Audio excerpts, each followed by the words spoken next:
Have you ever been absolutely convinced that something was right, and then you later realized that you had completely misread it? Not because you weren't intuitive, but because something inside of you was actually biased. Today, we're talking about false positives. So, Laura, why do these misreads keep happening? Misreads happen because we're reading through lenses: history, desire, hope, and identity. A false positive is when your body's reaction is real, but your mind assigns it a meaning shaped by those biases. We're not broken, we're just filtering. So, we keep misreading because we're always interpreting through the stories we carry.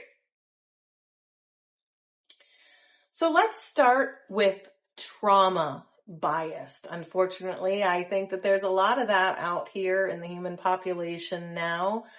So what is it? Trauma bias is when your system, having been hurt before, amplifies signals to protect you. Neutral cues can feel threatening. Silence can feel like abandonment, and intensity can feel like danger. The body isn't predicting, it's remembering. So it raises false alarms because once upon a time, it needed to. What about desire?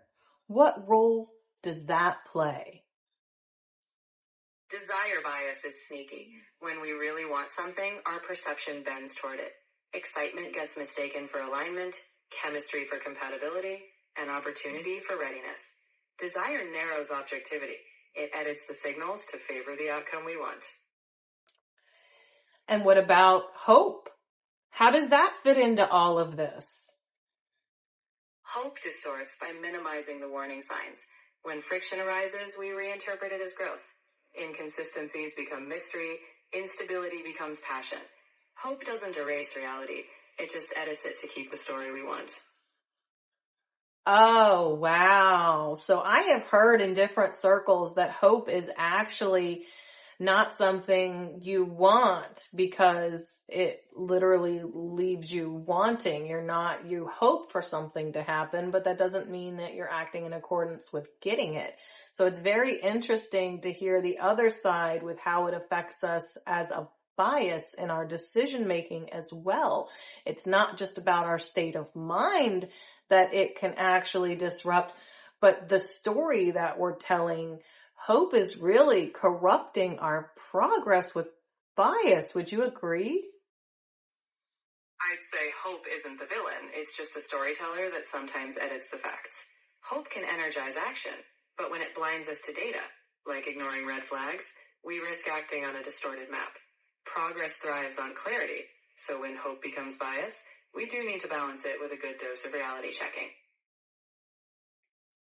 Okay, so let's move on to identity bias, our ego. We do so many things out of the story of ourselves and our lives. So why is that important? Identity bias is subtle but powerful. If a signal challenges who we think we are, say we see ourselves as capable, we might ignore exhaustion. If we pride ourselves on independence, we might resist asking for support.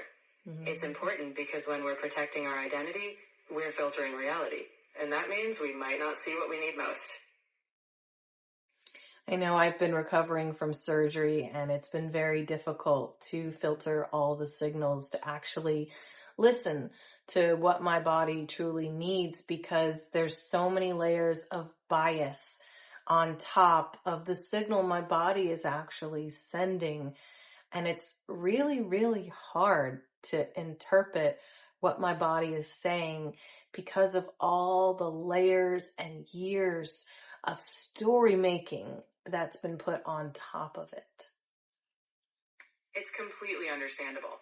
Those layers of story don't vanish overnight. They've been built up for years, protecting, shaping, and sometimes distorting. The trick isn't to demolish them in one swoop, but to gently notice. Here's a story about me being strong. Is that the raw signal? Each time you pause, you peel back one thin layer.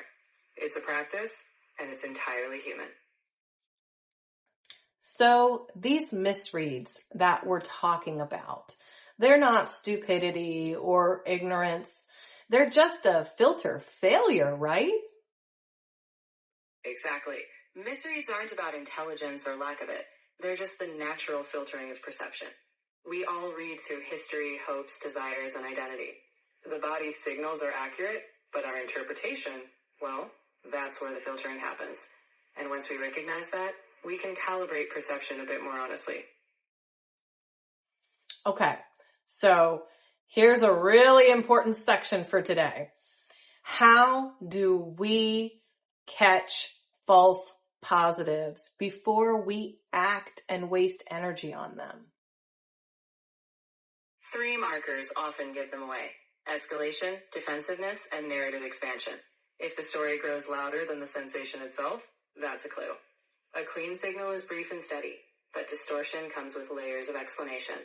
When you notice the story expanding, it's time to pause and recalibrate. That's an awesome exercise. I think that's a really great tool. So what's something simple people can do in practice every day to combat all that bias and the false positives that we're getting? A simple practice is separating sensation from story. First, ask yourself, what am I physically feeling? Maybe tension or warmth. Then ask, what story am I adding? Like, this always happens, or this means I'm failing. Sensation is data. The story is interpretation. The more we notice, the clearer the signal. So the goal isn't actually to eliminate bias. It had a purpose, right? Exactly. Bias isn't some villain we have to defeat. It's just part of being human. The goal isn't to erase bias, but to become aware of it. When we see how it influences us, we get a cleaner perception. Not perfect, but clearer. And as humility grows, those false positives shrink. Wonderful. And that's exactly what we're building in this series. Not prediction, not special access, just a clearer perception of your body's signals. Wayfinders, thank you for being here and sharing this space with us. If this episode resonated with you, you're welcome to like, subscribe, share, or even leave us a comment and let us know how you're doing. It does help others find us. Our next episode, episode 5, is going to be about timing intelligence. We're going to explore how the body distinguishes from not yet or no. But for now, just notice, is this sensation clean or is it being filtered through bias? So Laura, would you like to go ahead and sign out and give us a little extra information about episode 5? In episode 5, we'll step into the subtle art of timing. The body often knows the difference between not yet and no, even when the mind doesn't. We'll explore how to listen for that subtle pause versus a full stop. Until then, Wayfinders, keep noticing what's beneath the story and trust that even timing has a language. See you next time.